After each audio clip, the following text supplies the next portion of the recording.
This cello, I got it in, let's see, 2000? I don't know if I should tell you the number, but it's a very good instrument. It's a 1921 John Jusek Master Art Series, which means it's kind of rare, and it's a very good instrument.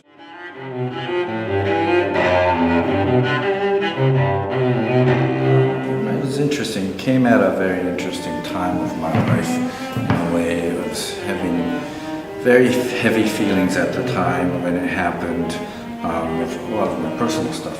And when that happened, so what happened was I cracked the whole front of the cello, and ever since then, yeah, everything's been very, very different. It doesn't seem like the same instrument anymore. So it's wood, so there's a lot of invisible things that's going on that I can't see, but it's definitely affecting the cello. But now that the setup is different, it feels like a new chapter has begun in a way.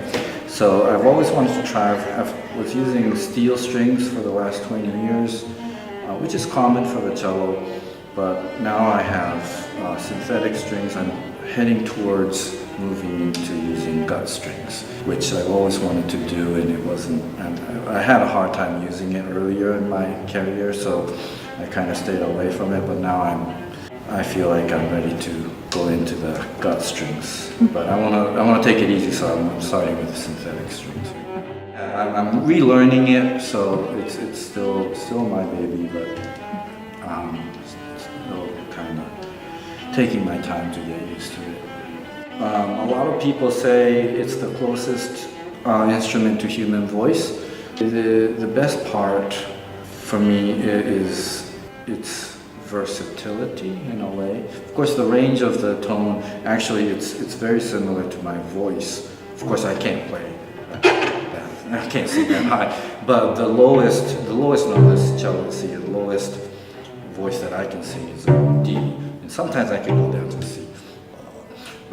So I feel a little bit of connection that way. I can't sing high at all, and it's not a soprano instrument, but it can play soprano line up here if it really needs to, if the music is asking for it. And it also has a huge range in terms of color, which I started to discover when I started playing non-classical music. There's so much more you can do.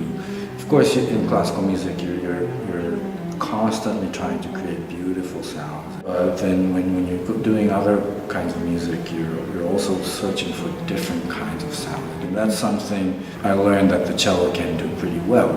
And I find that interesting, that I can create a new world with this old instrument. Of course, I spent the majority of my life learning classical music. And when you're doing that, you're basically, every day of your life, you're dealing with the best creation that the genius has left behind for us to enjoy, and you're dealing with that every day of your life, and what's not to like about that, Kind of knew that I was going to be a musician. Whether successfully or not, that's a different story, but I can't think of anything else.